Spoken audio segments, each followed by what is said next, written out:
What would you do if on the day of your own wedding, the bride walked out the door for another man?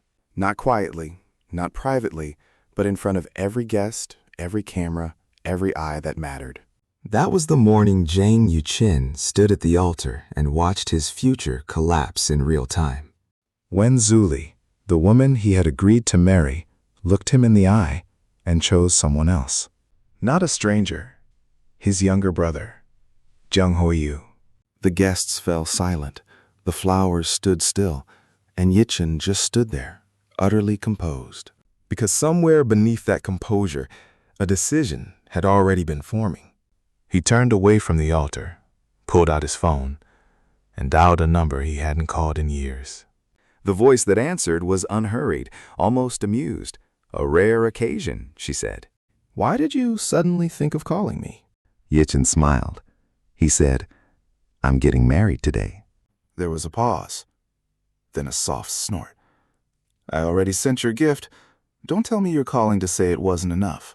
He laughed quietly and said, "I heard you're still single. Care to get married today?" "I'm holding the wedding right now. I'm just missing a bride." A loud thud came from the other end of the line. Something had fallen or been knocked over. Xia Signing's voice came back, lower now, steadier. "Jang Yitchin, are you serious?" He nodded, even though she couldn't see it. "When have I ever lied to you?" There was a long silence on her end. Then, slowly, a smile crept into her voice. "Do you know what the consequence will be if I go?" "From then on, I'll be doing only 4 things with you. Every single day." Yitchin understood exactly what she meant. A smile spread across his face before he could stop it. "I'll wait for you," he said. "Half an hour." He hung up. Behind him, his good friend Chu Fong stepped forward and clapped him on the shoulder. "Honestly," Chu Fong said carefully, "Xia Signing isn't a bad choice either." Yitchin smiled and nodded. "I know," he said. "I didn't choose her because I had no other options." That was the part no one around him quite understood yet. Xiaoxing and Jang Yitchin had been deskmates for 5 years straight, starting in elementary school. 3 years of middle school, 2 years of high school, side by side, day after day. And nearly every single one of those days, they were at each other's throats. Back then, Yitchin didn't understand why this woman always seemed to enjoy going against him. She was sharper than him in arguments, faster. She never backed down first. It wasn't until a car came barreling through an intersection that he finally understood. Without hesitating for even a second, Xia Signing threw herself toward him. She didn't calculate the risk. She didn't freeze. She just moved. That image never left him. Not once in all the years that followed. A knock at the venue door shook him out of the memory. The MC's voice came through, polite but tense. "Mr. Jang, the wedding is about to begin. Is the bride ready?" Yitchin replied calmly, "She'll be ready soon." He believed that completely. Xia Signing was not someone who went back on her word. 20 minutes later, the door opened, and Yitchin looked up. She stood in the doorway, dressed head to toe in a custom-made gown. Every detail was exact, every strand of hair carefully placed. It was impossible not to suspect she had prepared for this long ago. Only one thing stood out against all that perfection: a simple watch on her left wrist. Yitchin recognized it instantly. He had given it to her in their first year of high school. He hadn't expected her to still be wearing it. Xia Signing caught the look in his eyes and raised an eyebrow with quiet satisfaction. "So," she said smoothly, "when Zulie ran off, you thought of calling me?" "Were you already coveting her looks and just waiting for this day to come?" Yitchin answered without flinching. "Xia Signing, my conditions aren't bad either. Since you came today, you should thank me for curing your man aversion syndrome." Xia Signing was so annoyed she actually laughed. That so-called syndrome was something you invented and spread yourself. And it was true. Back in school, after she had teased him one too many times, he had retaliated. He went around spreading rumors that Xia Signing had a severe man aversion syndrome. The rumor stuck so thoroughly that not one of her many admirers ever worked up the courage to confess. She had never dated, had never even held a man's hand. "Do you know how many people that one sentence scared away?" she said, frowning. Yitchin raised an eyebrow. "Then now I'll give you a husband. You'll skip straight past dating entirely." Xia Signing pressed one finger to her lips and tilted her head. "That does sound pretty good, actually." From outside the hall, an impatient voice broke through. "The newlyweds, the ceremony is beginning." Yitchin extended his right hand. Xia Signing took it without hesitation. Her slender fingers looped firmly around his arm. His unsteady heart gradually settled. She glanced at him sideways and asked, "Will your grandfather agree to this last-minute change?" Yitchin looked completely unbothered. "Once I marry, I receive 15% of grandfather's shares." "If you marry me, you also receive 10%. What's mine will be yours." Combined, we'll hold more authority in the Jang family than anyone else. Xia Signing studied the confidence on his face for a long moment. For just a second, she saw the stubborn boy from their school days, the one who never admitted defeat. Fortunately, she thought quietly, that Zulie ran. Otherwise, it never would have been her turn. The two of them walked into the hall together, and the room went very, very still. The elders of both families stared, the color drained from several faces at once. Wen Zulie's mother grabbed her phone and called her daughter. The line stayed busy. She tried again. Nothing. She called the residence. She learned that Zulie had left with Jang Hoyu and had not come back. Her face went pale. Her lips trembled with something between fury and shame. At the front of the hall, Grandma Lee stood completely still, absorbing what she was seeing. Her upbringing kept her from erupting, but her brows drew tight. Countless emotions moved across her face. In the end, she looked at Yitchin with deep and unmistakable regret. Zulie's younger sister, Wen Muku, who had been filming on her phone, slowly lowered the camera. She whispered in disbelief, "My sister actually ran away from her own wedding?" Grandma Lee let out a long, tired breath. "No matter what, today is Yitchin's wedding. We stay until it's over." We cannot let Brother Yitchin lose face. On the stage, the rings were exchanged. Yitchin squeezed Xia Sining's fingers gently. She looked up at him, and he spoke quietly, just for her to hear. "Lai Chun, I have no parents, no close relatives. Marrying me will save you trouble. But I still want to ask one last time. Have you thought this through? I have a bad temper. I like to bully you. Marriage is not something to take lightly." Xia Signing held his gaze and smiled, completely sincere. "Signing, I'm serious." The guests, every last one of them shrewd and perceptive, smiled and applauded anyway. No one was tactless enough to make a scene. They offered their blessings and left it at that. After the ceremony, Yitchin couldn't return to the Jang family home just yet. He was about to apologize to Xia Signing for the chaos when she surprised him completely. She took the initiative. She brought him to her home, the one she had quietly prepared the night before. She had calculated, without saying so aloud, that Zulie wasn't coming back. The house that should have been cold and empty was covered in festive decorations, red characters, balloons everywhere. Yitchin looked around slowly, confusion written across his face. "When did you prepare all this?" Xia Signing smiled brightly. "It's my first time getting married. I can't let it be shabby." He felt a sudden and sharp pang of shame. He had brought her a ring and nothing else. No betrothal gifts, no new home. She had prepared everything herself without being asked. That night, they registered their marriage the very next morning and reported to their companies by afternoon.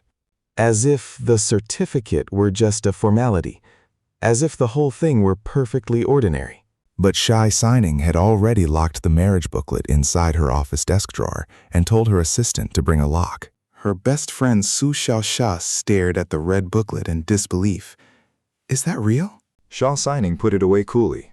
"If you want one, go get married." That afternoon, Yitchin called. His father wanted to meet the new bride. That night, dinner at the Jang residence. Xia Signing listened and said simply, "That's a small matter. No need to panic. Have a little faith in your wife." And just like that, Jang Yitchin found himself smiling at his phone like an idiot in the middle of his office. The Jang family living room that evening was heavy with unspoken tension. Yitchin's father, his grandfather, Wen Zulie's grandmother, and old Madam Li were all seated when they arrived. The moment Yitchin and Xia Signing walked in, fingers interlocked, every expression in the room shifted. Yitchin stepped forward first and faced old Madam Li with quiet guilt in his eyes. "Grandma, I'm sorry I couldn't warn you in advance. I truly apologize." Old Madam Li took his hand. Her voice was soft but filled with genuine remorse. "It was the Wen family who wronged you, Li Chun. You have nothing to apologize for." "I failed to raise Zulie properly. The harm she caused you falls on me as well. I'm sorry." After that, Grandfather Jang led the two of them to his study. The old man stood straight, his gaze moving over Xia Signing with slow and careful attention. "You look very much like Xia Yuandong," he said at last. That was her grandfather's name. He and the old man had argued fiercely when they were young, but they had always respected each other.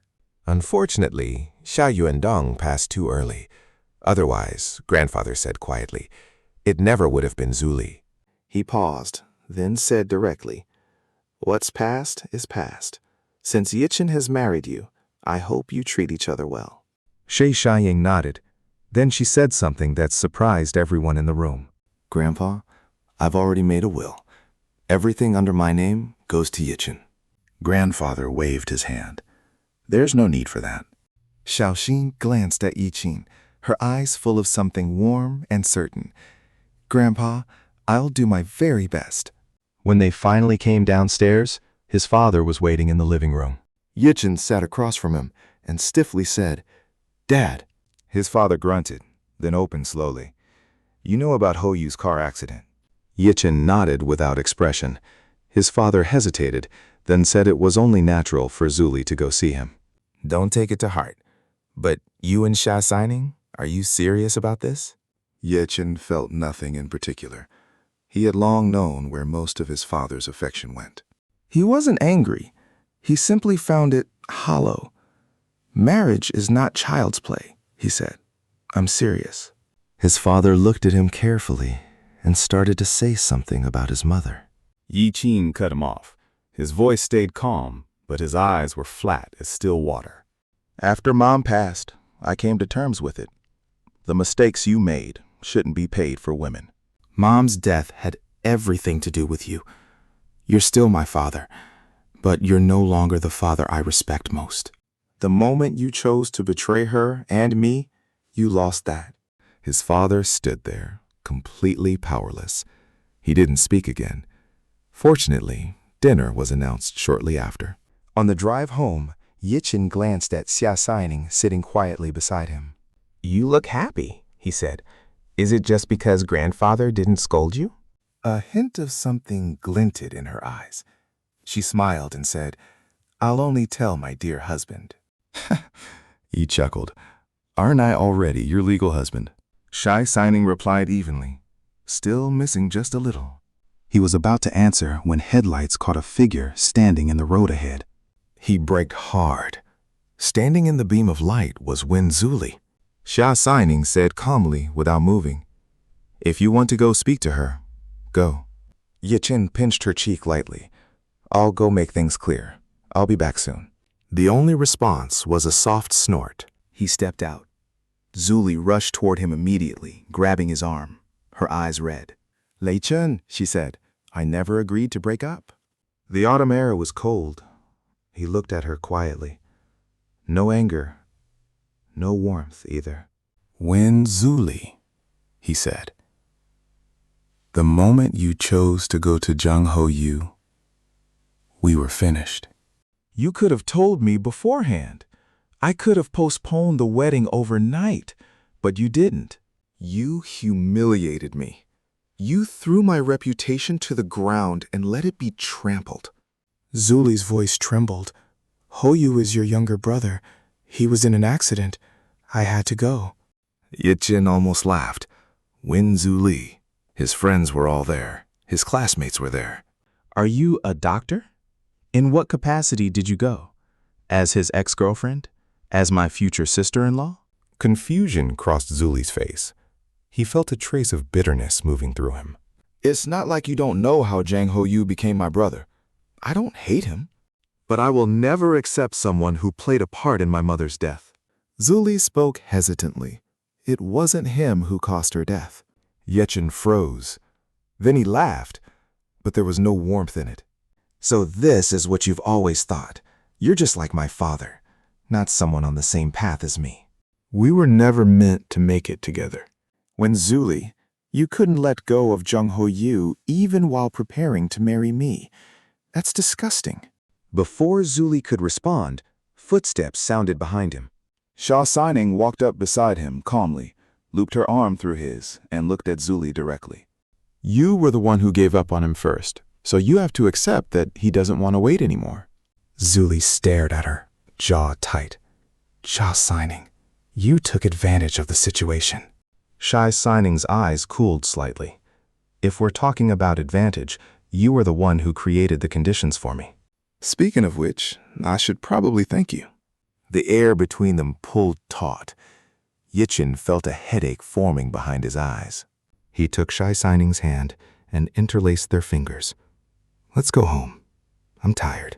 Xia Signing tilted her head at Zulie with a small, victorious smile. Then she walked him to the passenger seat. Zulie rushed to the window. Lai-chun, if you leave with her now, it's completely over between us. He rolled up the window, started the car, drove away without looking back. Zulie stood on the roadside, watching the taillights disappear. Then her legs gave out. She sank to the ground, her heart feeling completely hollowed out. At home, neither of them mentioned Zulie again. It was a silent and mutual agreement. Yitchin had lived alone for years and learned to cook through every difficult stretch of his life. He found the process strangely healing, so he kept at it. By the time Xia Signing woke up each morning, he had already finished his run and set breakfast on the table. She had never been someone who ate breakfast, but she sat down anyway and ate slowly with him every time. On mornings she woke up late. She came downstairs to find the table empty and felt a small, quiet disappointment. But then she would get into the car, and he would press a small insulated lunchbox into her hands. She blinked at it. What's this? Breakfast, he said simply. Xia Sining's lips curved upward in a smile so gentle it barely showed. My husband made this for me. She smiled lazily, already pleased with the world. He teased her. It's just the leftovers you didn't finish this morning. She was a little speechless, but she was in a good mood the whole ride in. In the elevator, they passed her assistant Lu Wei, who was eating a steamed bun. Lu Wei held it up cheerfully. President Xia, have you had breakfast? Xia Signing lifted her insulated container and thermos. No need. My husband made me a loving breakfast. Li Wei's eyes went wide with admiration. President Xia is incredible. Only a few days married, and Mr. Zhang is already wrapped around your finger. In the office, Li Wei looked at what Yitchin had packed and shed a single silent tear of envy. Everything she had eaten that morning suddenly tasted like cardboard. Xu Xiaoxiao immediately after seeing the photo Li Wei forwarded. Can I taste my brother-in-law's cooking? Xia Signing laughed. Want to eat? Go find yourself a husband. That night after the wedding dinner, Grandfather had transferred the shares as promised. 15% to Yitchin, 10% to Xia Signing, the remaining 5% to Jang Hoyu. A few days later, Yitchin organized the paperwork and handed Xia Signing her portion. She didn't take it. She pushed it back across the table without hesitation. Grandfather gave this to you. Why don't you want it? He asked. She leaned back on the sofa, utterly relaxed, and smiled. I'm your wife. Wasn't that what you said? What's mine is yours. So I'll give you everything. He looked at her. She was completely serious. He returned the shares to her anyway. She didn't argue. She just looked at him with something soft and unshakable in her eyes. Since we're married, she said quietly, I've never once thought about divorce. Not just these shares. Even if I gave you my entire company, I wouldn't mind. The trouble began in the parking lot one afternoon. Jang Hoyu was waiting for him in a wheelchair. Pale-faced, rehearsed smile in place. "Just here to explain," he said. "I was afraid of a misunderstanding." The word broke up was chosen with precision, making Yitchin sound like the one who had walked away. Yitchin leaned against the car door. 5 minutes, he said flatly. Hoyu spoke carefully. "When Zulie and I had a brief period before, when she later confessed to you, it was because she took you as my substitute." I'm sorry. I shouldn't have gotten involved with her. Yitchin listened without expression. Then he asked, "Did Zulie know she was using me as a substitute?" Hoyu's face stiffened. He changed the subject quickly. "I didn't expect things to turn out like this." "Can you forgive her? She's really heartbroken. I feel sorry for her." Yitchin scoffed. "I don't care about the disgusting mess between you and Zulie." "You're asking me to forgive her? In what capacity? As the son of a mistress?" Hoyu's face went white. He clenched his jaw and looked at the ground. Just then, Zulie's voice came from behind. "Yitchin!" He rubbed his temples. "Of course." He looked at Hoyu closely, a thin smile on his face. "It's been years, and you're still playing the scheming nice guy." Zulie hurried over. She didn't look at Hoyu. Her gaze burned straight into Yitchin. "Can I invite you to dinner?" she asked carefully. He turned, opened his car door, and shut it behind him in one smooth, decisive movement. He didn't look at her once. Not once. Zulie wanted to chase after him. Hoyu stopped her. "Jang Yitchin has made up his mind. Give it up." Zulie stood still for a moment. Then she turned to face him, voice dropping cold. "You put sleeping pills in my water that night. You stopped my assistant from getting a message to Lai Chun. "You knew I was going to marry him. You knew, and you still did it." Hoyu's face crumpled. Pain flashed across it. He said nothing. When Zulie shook her head, helplessness and regret pooling in her eyes. "You shouldn't have schemed against him. He is your brother. He should have been my husband." Seeing the two of us reach this point, are you satisfied now? Hoyu gripped the handles of his wheelchair and stared up at the sky, still silent. Meanwhile, back at his desk, Yitchin received the call from his father that he had been dreading. "Come home for dinner." The tone was not a request. It was a command. Yitchin sighed quietly. He already knew what was coming. He arrived to find his father speaking warmly in the other room. Jang Hoyu's voice answered back. "Dad, next month I'm planning a concert." His father frowned. "Your leg hasn't healed. The entertainment industry is exhausting. Come work at the company with your brother once you recover." The word brother landed like a match dropped in dry grass. Yitchin stepped into the room. His father and Hoyu both turned. His father said immediately, "Yitchin, as the older brother, you should look out for Hoyu." Yitchin kept his face blank. His major doesn't match. He's not suitable for the company. His father pushed back. "Hey, as your younger brother, the entertainment industry is a cesspool." Yitchin smiled faintly. "Choices you make yourself should be carried through with grit. We're all adults." His words landed with enough edge to make Hoyu flinch. Yitchin didn't stay for long. He went upstairs to see grandfather before dinner. At the table, his father raised the subject again. Let Hoyu join the company. Grandfather looked at Hoyu and asked directly, "What's your stance?" Hoyu gripped his chopsticks and smiled. "I still have Sister Zulie to look after me. Continuing to sing should be fine." Grandfather gave a single non-committal sound. "Since you have no intention, we won't bring this up again." With that, the old man closed the topic entirely. His father's face darkened and stayed dark through the rest of the meal. After dinner, his father stopped him in the courtyard. His tone was not a negotiation. "Most of the shares are in your hands now. Give some to Hoyu." Yitchin looked at him with complete calm. "I don't owe Jang Hoyu anything. Why would I give him what's mine?" His father tried the emotional route. Hoyu doesn't have a mother. He only has me. Yitchin paused. "I don't have a mother either," he said quietly. "You seem to have forgotten how she died." His father glanced away. You have your choices. I have my ways of handling things. The conversation ended in a standoff. Neither man moved an inch. The next morning, his assistant came in looking anxious. Manager Jang brought several other managers into a private meeting this morning. It seemed like they were discussing matters related to you. Yitchin raised an eyebrow and smiled lightly. Whatever comes, I'll deal with it. In the boardroom, the older men went quiet the moment he walked in. He had his assistant run through the work report. Then he asked calmly, any objections? His father was the first to speak.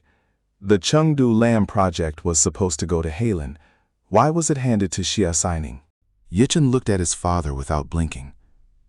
Halen has been involved in a recent scandal. It wouldn't be appropriate. As for King, they came in through fair bidding and offered an 8% return. That single sentence shut the room down completely. There was no overturning it. If there are no objections, today's meeting is adjourned. He turned to leave. His father stood up. The room held its breath. President Jang, you're still too young. You act far too decisively. Several shareholders and I are in agreement. You should give up a portion of your shares. A balance of power needs to be formed. The index finger hanging at Yitchin's side curled tight. His eyes stung. Both of them were his sons, yet his father would stand in front of shareholders and say this. Everything he had built, forced to hand over, for someone who had never earned a single piece of it. He turned back. Every trace of emotion was gone from his face. Manager Jang, are you questioning my decision? His father pushed further. I'm raising this as your father. If you're unwilling now, we'll revisit it in front of everyone tomorrow. Yichin's response was even and cold. Being overly self-assured is dangerous. Stuffing someone who knows nothing into the company? That's the real disaster. His father's face went dark. He followed Yitchin out into the hallway. Jang Yitchin, Hoyu is your younger brother. Helping him is only right. Yitchin didn't slow his steps. My mother only gave birth to me. Back in the office, his father followed him inside and slammed the computer shut. He's your brother, and he's my son. Yichin looked up. His eyes had gone faintly red, which made his father freeze. Then what about me? His voice was quiet, but the question cut straight through. I'm also your biological son. I wasn't picked up off the roadside. His father choked. He slumped onto the sofa, unable to look him in the eye. Yitchin seized on that guilt and pressed forward. I lost my mother, and you were cold to me. If it weren't for our blood ties, I might not even be able to call you Dad. His father said softly, I owe Hoyu's mother. I owe them both. Yitchin grabbed the cup from the desk and hurled it at his father's feet. Cold water splashed across the floor. What nonsense are you talking about? Do you think you did right by my mother? Outside the door, his assistant pressed her phone to her ear and called Li Wei in a panic. His father stood up, eyes sharpening. You'll give up those shares, whether you want to or not. This is the only thing I can give Hoyu. I owe him. I owe you both. Then he left, as if there were floods chasing after him, as if staying another second would be unbearable. Yitchin sat down slowly. He closed his eyes. The tears came before he could stop them. He told himself quietly, one last time, this is the last time I will tolerate him. He sat that way for a long time before he finally felt steady enough to move again. Across the city, Lu Wei's message reached Xia Signing mid-meeting. Su Xiaoxiao heard the summary and immediately erupted. Who dares bully my brother-in-law? Xia Signing covered her mouth with one hand and looked at Lu Wei. What happened exactly? Lu Wei explained carefully. Manager Jang gathered shareholders. They pressured President Jang to give up shares. He had a serious argument with his father just now. Things did not end well. Xia Signing said nothing for a moment. Then she looked at her assistant. Book me the earliest flight back. There is an important meeting tomorrow, her assistant reminded her carefully. Buy me a return ticket for tomorrow, Xia Signing said without hesitation. Then she stood up and left. That evening, Yichin sat alone in the company parking lot. The empty space around him felt vast. His own biological father had pushed him to this point, step by careful step, all for Jang Hoyu. If it weren't for grandfather still being alive, he thought, he would never step inside that house again. He hadn't eaten. He was running on nothing. He barely noticed Zulie's voice until she was close. He stood up too quickly. His vision went black. His legs buckled. He caught himself against the wall, gritting his teeth, forcing his body to cooperate. Zulie rushed toward him. He snapped at her to stay back. She stopped. She stood there, not too far away, watching him grip the wall alone. "Let me take you back," she said. Her voice was quiet and genuinely worried. He ignored her. He panted once, steadied himself, and walked toward his car. Zulie followed him, her voice dropping lower. "How could Xia Signing let you face all this alone?" "Let me take you to the hospital." That last part held a note of pure pleading. He stopped walking. Zulie's heart stirred. She started to call his name. He turned around, but there was nothing soft in his eyes, only a bottomless, airless quiet. He said coldly, "Can't you understand human language? I don't want to see you." The smile vanished from her face. She took a step back, disbelief in her eyes, then slow, creeping pain. Lichon, I know I was wrong. What do I have to do for you to forgive me? Just tell me. I'll do it. He smiled, lazy, almost borrowed from someone else's face. "Do you know why I agreed to your confession?" If it weren't for grandfather's wishes, I wouldn't have chosen you. The fact that you once had an ambiguous period with Jang Hoyu alone was enough for me to rule you out. Zulie's expression darkened. Her voice came out unsteady. Did you never like me at all? I did, he said. But when you stayed entangled with Hoyu, that liking disappeared. I'm a stubborn person. Once I decide something, I don't turn back. Being with you was genuine, and not wanting to see you now is just as genuine. If you don't want me to spend the rest of my life looking at you with disgust, stop showing up in front of me. That is the only dignity I can still offer you. Zulie bent forward. Her hands came up over her face. Tears pushed through her fingers. He didn't look at her once. He walked to his car and drove out of the lot without looking back. Behind him, Zulie straightened slowly. Her nails dug into her palms until blood seeped out. Her bloodshot eyes tracked his taillights until they disappeared. A sick, strange smile spread across her face. "Yitchin," she whispered, "you can only belong to me." By the time he reached home, it was completely dark. He dropped onto the sofa, utterly hollow. Then a voice came from somewhere in the room. "Honey, why are you home so late?" He looked up. Xia Signing was standing there in the dim light coming through the door. He stared at her. "Why are you back? Your trip wasn't supposed to end yet." She walked over and crouched in front of him. She reached up and touched his face gently. "I was afraid you'd be bullied," she said quietly. "So I came back to check on you." She said it lightly, but if you listened closely, the concern was unmistakable underneath. She didn't ask what happened. She didn't press. She just sat beside him and wrapped her arms around him. All the noise from his father, from Zulie, from the boardroom, from the parking lot, went quiet. He smiled at her. "You rushed back all this way just for this? Haven't you eaten? What do you want tonight?" Just one smile was enough to undo her completely. She had only been gone a few days. But to Xia Signing, it had felt like years. She swallowed. Her voice came out softer than she intended. "Is it okay if it's you?" He froze. He felt heat crawl up his face in the dark and was immensely grateful she couldn't see it. He muttered very quietly, "Are you even human?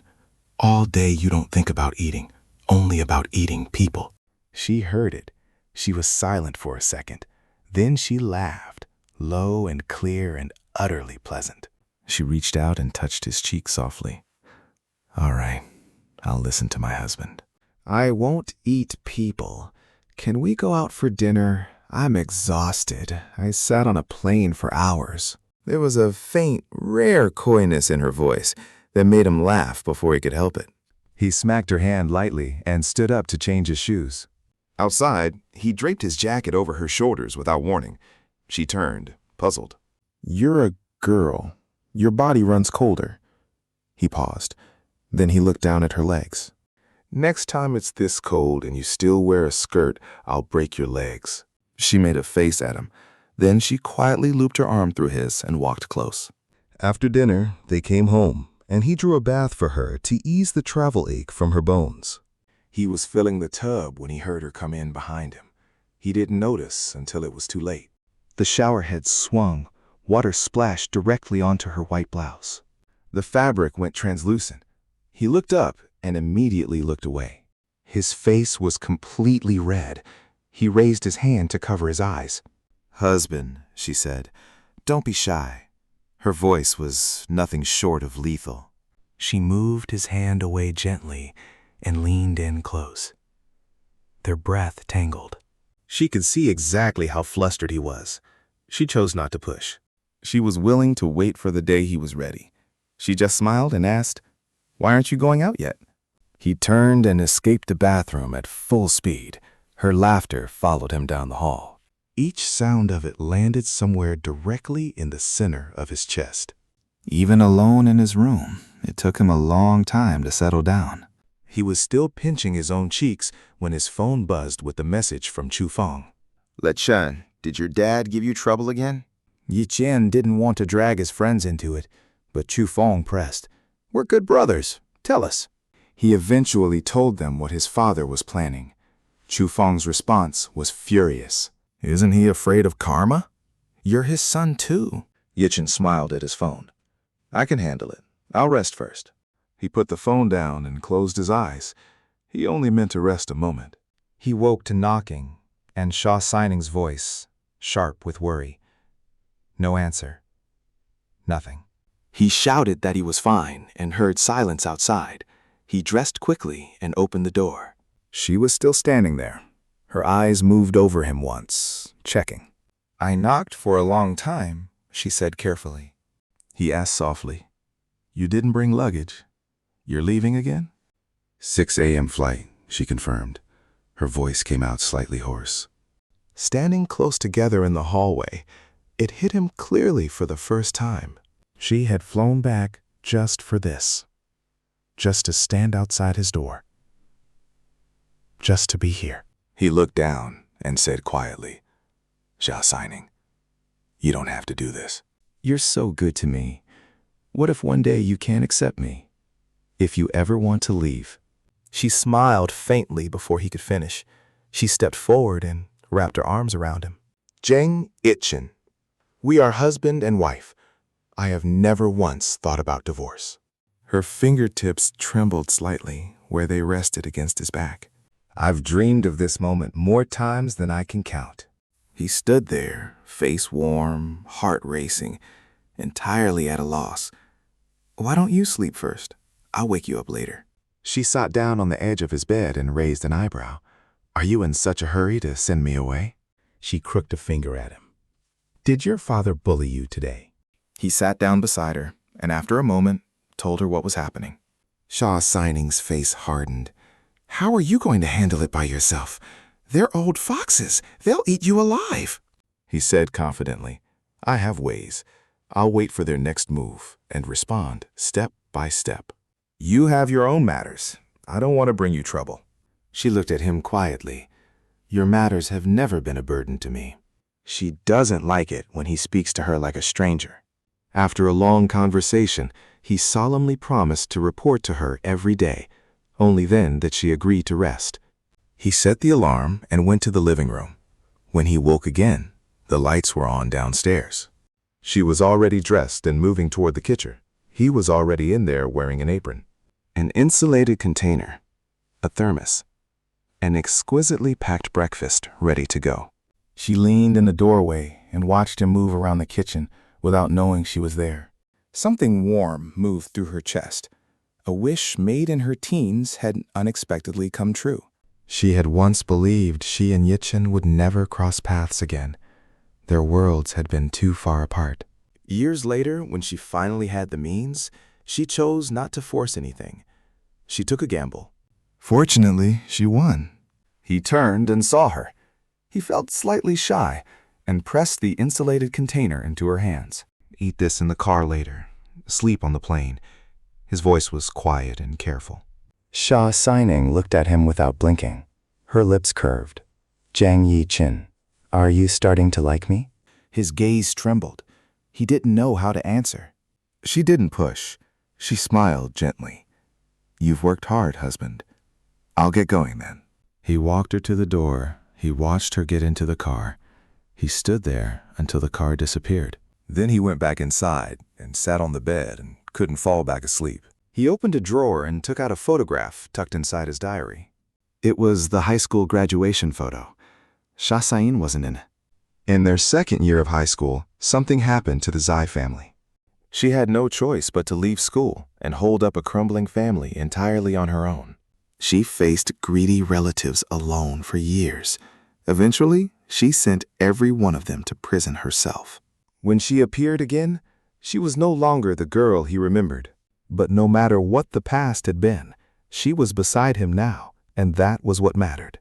In his previous life, the image of her running through traffic toward him was forever burned into his mind.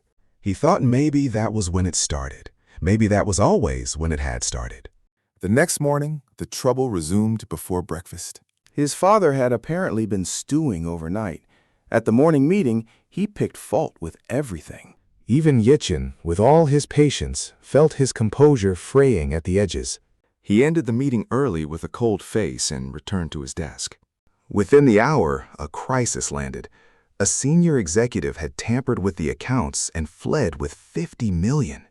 Yitchin called the police immediately. He had finance audit every account and send everything to him for review. While he was buried in numbers, Zulie's household was also in motion. Grandma Lee's birthday was coming. Zulie wanted to use the occasion to see Yitchin again. She enlisted her younger sister, Wen Muku, to reach out on her behalf. Muku had been raised by Grandma Lee since she was 5 years old, after losing her entire family in an accident. She was upright in looks and character, and she had always liked Yitchin, like a brother she respected deeply. When she heard what Zulie was asking, she stared at her sister with a mixture of heartache and disgust. Sis, Yitchin is already married. Why are you still doing this? When you abandoned him on your wedding day, did you ever think about how he would face the world after? What's the point of acting devoted now? It's honestly disgusting. Zulie flinched. Her own sister had never spoken to her like this before. Pain moved through her eyes. Xiao, just help me one last time. I heard things have been hard for him lately. I've been using a different number to check on him. He found it and deleted me. I just want to help. Muku stared at her speechlessly. Then she sent Yitchin a message herself. Brother Yichang, will you come for Grandma's birthday? There was no response for a long time. Muku looked at Zulie flatly. If it were me, I wouldn't come either. He definitely doesn't want to see you right now. Zulie stared at the phone screen with reddened eyes. Then she suddenly stood and left. She went straight to his company. She had something she wanted to offer, something she thought would make him listen. Yitchin was in the middle of reconciling accounts when the front desk called. Miss Wen is downstairs asking to see you. He was mentally exhausted. His patience had run dry hours ago. I won't see her. The receptionist hesitated. She says she can help you solve your current problems. He told them to hand the phone to Zulie. Her voice came through immediately, gentle and lingering. She said she could give Jang Hoyu her shares in Wing Group so he would stop pressuring Yitchin. She said she had people already tracking down the executive who had fled with the company funds. She said, just meet me once. Consider it a thank you for everything you did for me these past 2 years. He listened to the whole thing. Then he almost laughed. After I've finished this long report you've just given me, exactly how do you plan to help me? Zulie's tone turned serious. She walked through it point by point, her voice full of careful sincerity. He rubbed his temples and said quietly, Wen Zulie, Do you really think I'd still believe you? I just sincerely want to help you, she said. He let out a short, flat laugh. No need. I'll handle my own affairs.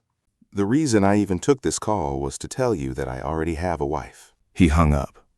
He put the phone face down on the desk and stared at the ceiling. Didn't feel like working anymore. He stood and paced. A knock at the door. His assistant came in and placed a small box of desserts on the table. He looked at it. What is this? President Xia ordered these for you, the assistant said with a small smile. She said, if you're in a bad mood, have something sweet. After she left, he set the desserts out on the table. He took a photo and sent it to Xia Signing.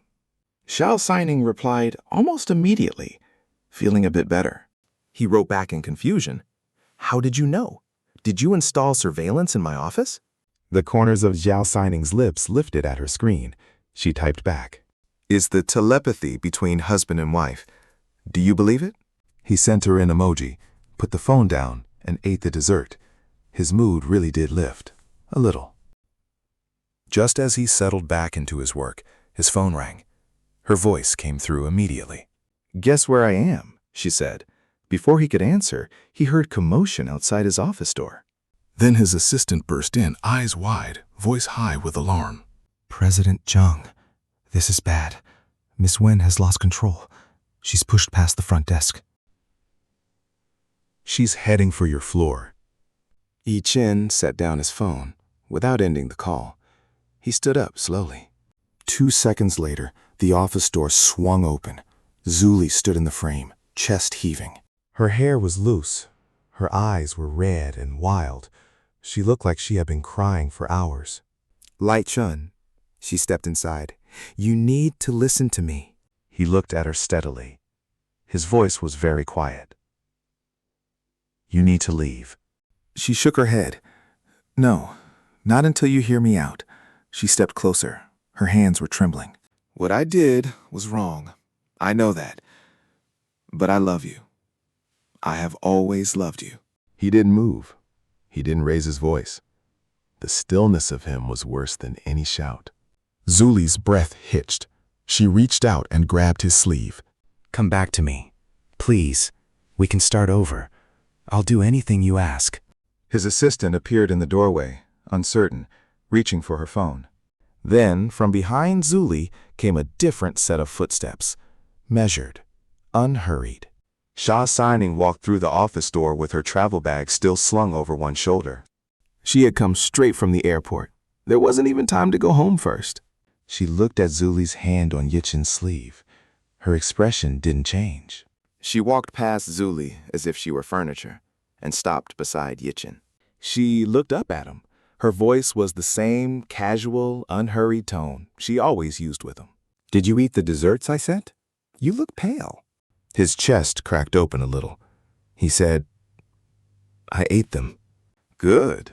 She set her bag down, looked at the desk, and began straightening the documents he had scattered earlier. Zulie stared at her. Her voice shook. Xia Signing, this is between Light Shun and me. Xia Signing didn't look up from the documents. No, it isn't. She finally turned and faced Zulie directly. Her gaze was calm and very cold. He is my husband. Legally. Completely. Whatever you two had ended the moment you walked out of that ceremony. Zulie's jaw tightened. You took advantage of what happened. You moved in before he even had time to breathe. Xia Signing tilted her head slightly. I have waited a great deal longer than you seem to think. She said it quietly, without heat, as if it were simply a fact she had always known. Zulie's eyes went bright with sudden tears. She turned back to Yitchin. Yitchin, please. He looked at her. No anger in his face. No cruelty either. Just an absence of everything she was hoping for. Wen Zulie, the answer is no.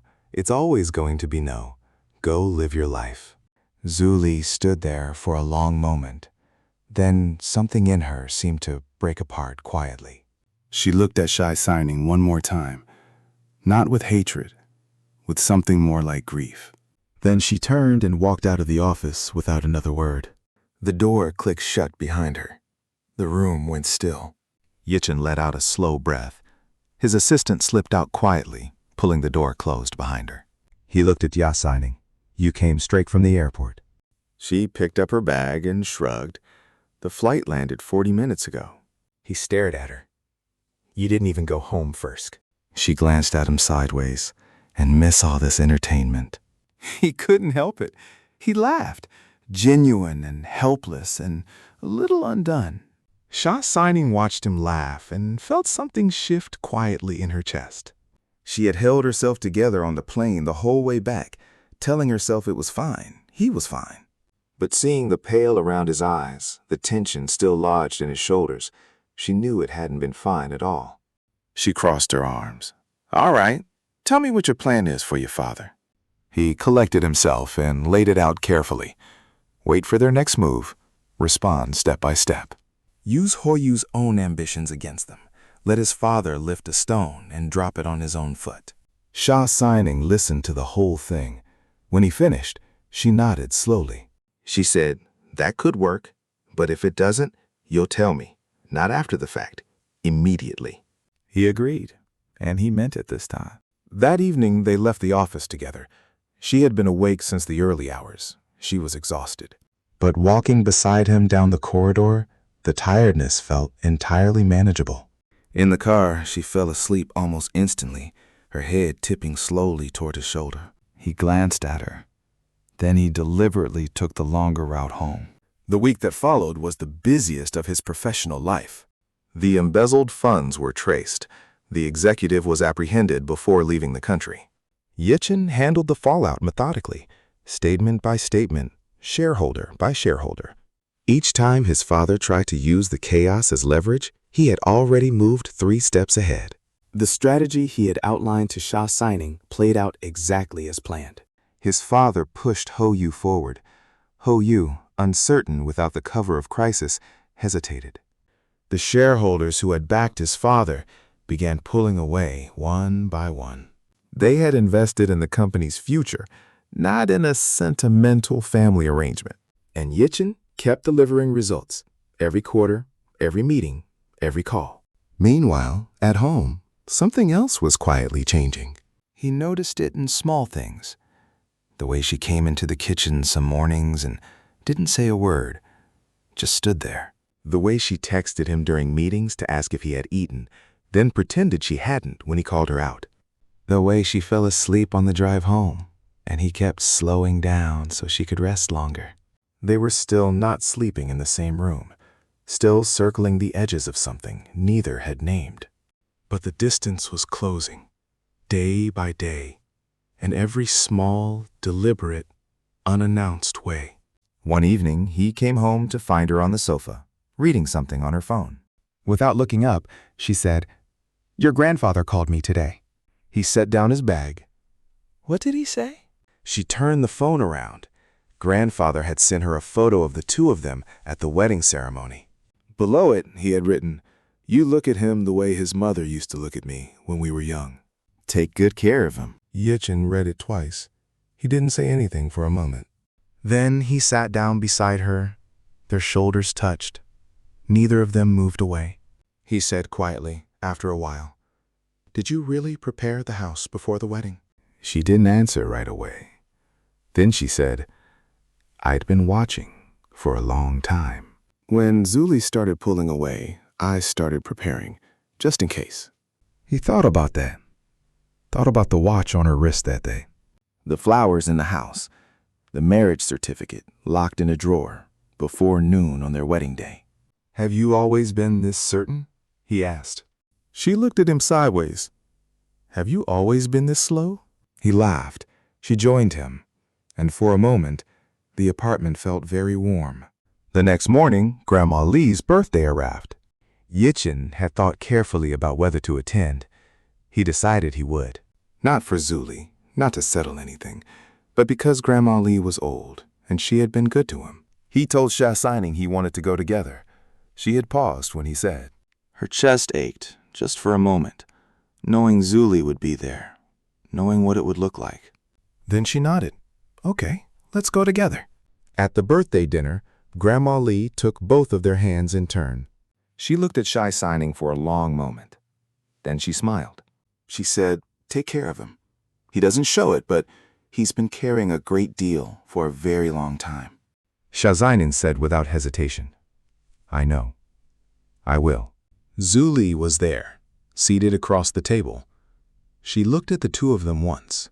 Then she looked down at her plate and did not look up again for the rest of the meal. She had finally begun to understand what Muku had been trying to tell her. It wasn't that Yitchin had replaced her. It was that Xia Signing had always been there, watching, waiting, certain, while Zulie had been hesitating between two people, unable to choose. The dinner ended quietly. They said their goodbyes to Grandma Lee. Outside, the night air was cool and clean. Xia Signing linked her arm through his without a word. He looked down at her. In the glow of the street lamps, she looked exactly like herself. Exactly like the girl who had thrown herself through traffic toward him without flinching. Exactly like the woman who had locked a marriage certificate in a desk drawer before lunch on their wedding day. He said very quietly, "Xia Signing." She tilted her head up. I think I've been slow. She raised an eyebrow but didn't say anything. He continued, "You've known for a long time, haven't you, how you feel about me?" She considered this. "A long time," she said. "A very long time." He nodded slowly. "Then you never said anything?" I was waiting, she said simply, for you to catch up. He looked at her. The lamplight caught the line of her face, the watch on her wrist. He reached out and turned the watch face gently between his fingers. "You've worn this every day." She met his eyes. "Every day." He said, "I'm sorry it took this long." She smiled. "You're here now. That's enough." He laced his fingers through hers, the same way he had at the altar. But this time, it wasn't a performance. It wasn't reassurance. It was something else entirely. They walked to the car. He opened her door. She got in, and he sat behind the wheel for a moment without starting the engine. She looked over at him. He was staring at his own hands on the steering wheel. She asked gently, "What are you thinking?" He said, "I'm thinking that in all those years of arguing with you, I never once won." She snorted. "You absolutely never did." He looked at her, and I'm thinking, I don't actually mind. The smile that crossed her face then was different from her usual ones.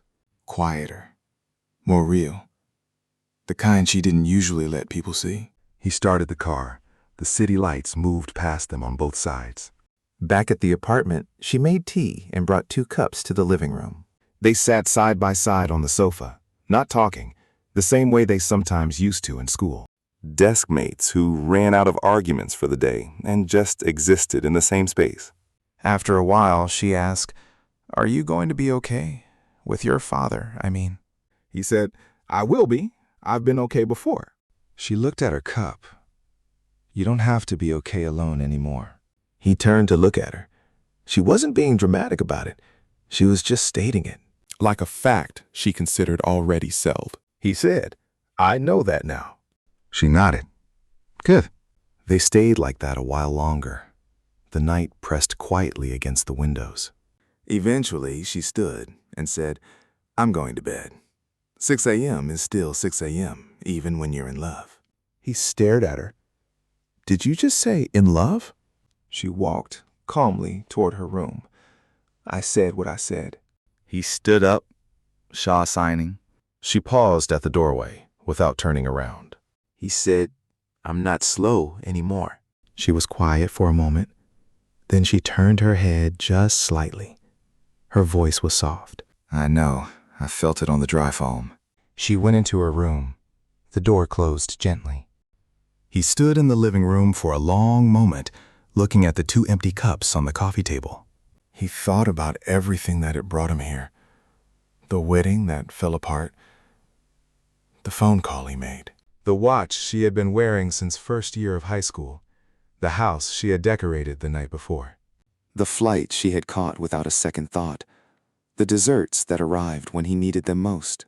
He picked up both cups and carried them to the kitchen. He washed them carefully and set them side by side on the drying rack. Then he went to his room, sat at his desk, and opened his diary. He took out the old photograph, the graduation photo, where she wasn't there. He looked at it for a moment, then he set it aside and picked up a pen. He had never been someone who wrote things down, but tonight felt like an exception. He wrote one line, just one, and then he put the pen down. He had written, "She ran toward me before I even knew to be afraid." He closed the diary. He turned off the light. He lay down in the dark. Across the wall, Xia Signing was lying in her own bed, staring at the ceiling. On her wrist, the watch ticked quietly in the dark, the same watch she had been given at 16. She had never once taken it off, not when the Xia family fell, not through every difficult year that followed. She had worn it through every negotiation, every courtroom, every morning she woke up alone. Not because it was valuable, because it was his, and because she had always believed she would find her way back to him. She closed her eyes. Outside, the city hummed low and steady. In the parking lots and corridors of their shared history, some things had already been decided. Wen Zulie had finally let herself stop running toward something that was no longer there. Jang Hoyu sat somewhere in the city with his empty scheming and his borrowed grief. Yitchin's father would eventually have to reckon with the choices he had made, or he wouldn't. Either way, it was no longer something Yitchin had to carry alone. The shares, the boardroom, the old man who had bet against him, all of it would resolve in time. Because Yitchin had never actually needed to be rescued. He had only needed someone to stand beside him. And Xia Signing had been standing beside him, in one way or another, since they were children. Just two desks pushed together, just two kids who couldn't stop arguing. Just a girl who ran into traffic without thinking. Just a boy who never forgot it. The next morning, she came downstairs to find him already in the kitchen. The run was done, breakfast was on the table, coffee was hot. She sat down across from him. She picked up her chopsticks. He watched her eat without saying anything. After a moment, she looked up. "What?" He said, "Nothing. You just eat like you haven't seen food in 3 days." She set her chopsticks down. "Do you want to die?" He laughed. She couldn't help it and laughed too. It was the most ordinary morning, completely unremarkable in every way. And it was exactly what both of them had needed for a very long time. Later, he would tell Chu Feng that getting left at the altar was the best thing that ever happened to him. Chu Feng would say he already knew that. He had known since middle school. Yitchin would deny it because that was the kind of person he was. And Xia Signing, overhearing from the doorway, would say nothing, only smile, because she had known since middle school too. Some things take longer to arrive than others. That doesn't make them less certain. A girl who threw herself into traffic. A boy who never forgot what that felt like. A wedding that fell apart in the worst possible way and became something neither of them had dared to name. Jang Yitchin had spent years being the son his father overlooked, the brother his family used as leverage. The groom who was publicly humiliated and left to stand alone in front of every guest who mattered. But he had also been, without fully knowing it, the boy Xia Signing had chosen long before she could say so. And she had not stopped choosing him, not once, through every year she spent holding her family together alone, through every rumor he had carelessly spread, through every argument they had ever had, through every moment she waited for him to finally catch up. He had been slow, she had been patient, and somehow, in the end, it had worked out exactly right. Not cleanly, not without cost, not without the kind of damage that leaves marks you carry for years. But right across the breakfast table that ordinary morning, he refilled her cup without being asked. She accepted it without making a thing of it. That was the whole story, really. Not the wedding, not the boardroom, not Zulie in the road. Just this. Two people who had been circling each other for most of their lives. Finally sitting down at the same table, sharing the same morning, choosing the same life. No more running, no more waiting, no more arguments about who would go first. Just them, just this, and every ordinary morning still to come.